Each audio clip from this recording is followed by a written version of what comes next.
They're concerned about the names of the late Nelson Mandela and Archbishop Desmond Tutu in particular being tarnished because they were bid ambassadors. They were used to lobby for votes in various parts of the world. And I think people are now very, very disappointed. As you mentioned, it was a very well-run World Cup. People were extremely excited about how Africa hosted it, how well Africa hosted its first World Cup. And now all these allegations have basically been, or FIFA has now said that it really was due to a bribe that South Africa got to host the World Cup. All right, Mo, I know you're going to keep across this story for us, but that is all we have time for. Thank you. All right, let's take a look at a couple of other stories now. And Ivory Coast President Alassane Ouattara has laid a wreath at the beach in Grand Massam, where 18 people were killed by a gunman on Sunday. Al-Qaeda's North African branch says it carried out the attack. It's the third day of mourning in the country. Niger's jailed opposition leader Hama Amadou is to be flown to France for medical treatment just days before a presidential runoff. Mr. Amadou was jailed last year in connection with a baby trafficking scandal, charges he denies. Last month, he was the runner-up in the first round of the presidential election. People in Niger will vote again on Sunday. A senior South African politician says he was offered the post of finance minister by members of a family which is accused of having undue influence over President Jacob Zuma. The deputy finance minister, Mcebisi Jonas, says that he rejected the offer by members of the Gupta family because only the president can appoint a minister. There was no immediate reaction from the Gupta family or from President Zuma's office. Nigerian-born parents need to be educated about the possible penalties of disciplining their children too harshly. That's what officials from the country's representative in London are saying. The Nigerian High Commission told the BBC that they're dealing with an avalanche of cases of children being taken into care because their parents are being prosecuted for beating them. BBC London's Aisha Baksh reports. In Nigeria or in Africa, we have a saying that it takes a village to raise a child. It's a subject that invokes fury and passion. Should parents be allowed to discipline their children by physical chastisement? At the Nigerian High Commission, it was discussed with those involved with safeguarding children in London. It's of course not just an African issue, but it was claimed here a disproportionate number of children from Nigerian-born parents are being taken into care because they've been excessively and repeatedly beaten. Every parent, from every background, every culture, please do not strive for your children. The High Commission say they are dealing with what they described as an avalanche of cases. Each week, 3 families are referred to them. They now say they will be taking a zero-tolerance approach. So Nigeria want to remain here, who have to fall in line, respect the law, or take their children back to Nigeria. Last year, I reported on the rise in the number of cases of children in London and other cities in the UK being taken into care after their parents were prosecuted for unlawful chastisement. And I met 2 mothers fighting to get their sons and daughters back. Adele is a single mum living in southeast London. Did you beat her often, or was it just occasionally? No, not often. I can say she doesn't listen if you talk to her, so that's why. Another parent I spoke to has also had her 2 children taken into care for the same reasons as Adele.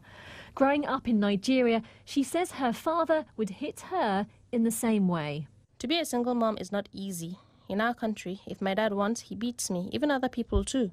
If I do something bad, he would beat me. So when I do something bad, he beats me or is harsh with me. Next time, I won't do it again. The current law states that reasonable chastisement of a child is allowed so long as injuries are not sustained. But last year, the United Nations recommended the UK ban smacking. At the time, the government said it did not want to criminalise parents.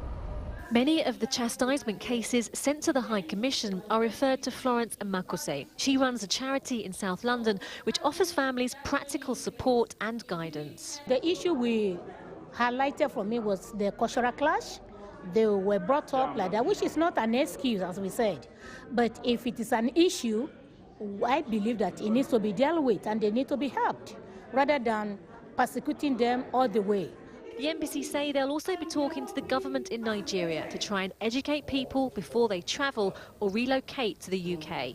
Aisha Baksh, BBC News. Well, joining me to talk about this a little more is Dolly Adebi, and she's a mum of 5 who raised both her children in Nigeria and also in the UK as well. You had 2 here and 3 in Nigeria. And I'm also joined by Oladapo Awosokanre, who's from African Unite Against Child Abuse. He works for the welfare of African children here in the UK. Let me start with you, Dolly. You raised some of your kids in Nigeria, some of your kids here. What was the difference in your experiences? Well, back home in Nigeria, I was born and raised in Nigeria myself, and I raised them in the Nigerian culture, though there were parts of the culture that I didn't really agree with when I was growing up, because things were changing. And I was I would call myself a feminist. Some things I didn't really like in the culture that I actually did not subscribe to when I was in Nigeria. So when it comes to this issue of discipline, were there differences, or was there anything you found particularly challenging? Well, in Nigeria, it's not just the parents that will discipline a child. It's like the entire community. Friends can discipline, the school will discipline, neighbors will discipline, extended family members will discipline. So coming to the UK, it became a different scenario, and I had to adapt. So when you say a different scenario, how so, and what was that adaptation like? Because in the first place, when you come to the UK, there are really no laws out there that tells you when you come in newly, it's like you're expected to know. Most of us don't know, because we are struggling with a lot of things, trying to settle down. And then you, sometimes because you're educated, you listen to the news, you read the newspapers, and you start to learn gradually that there are some things you just don't do. And then you as a mom too, because like I said, when I was in Nigeria, I wasn't that used to, you know, really smacking or beating kids. And then you have people, friends who have actually raised their kids in the UK, they do tell you that there are things you don't do, you don't beat your kids. They don't break it down to tell you the nitty-gritties of what you call child abuse, what extent you can go and all that, and to play safe. I mean, Oladapo, let me bring you back in here. The law in the UK is fairly clear, isn't it? The Children's Act 2004 says you have the legal right to smack your child. You just can't leave a mark, break the skin, or use an implement. Surely that's not that hard, is it? Yeah, the law is very clear on the definition of what you can do and what you cannot do. And also the fact that with the skin pigmentation of the African child, the law didn't put into cognizance the fact that for there to be a mark shown on a black child, it will be quite difficult. So what it then means is that what we believe in Africa is that there should be a zero tolerance for physical abuse, because the law is very clear on what it sees as physical abuse or the emotional abuse, and also neglect and sexual abuse. And within the African community in the UK, there's an increase in the abuse related to neglect and also physical abuse.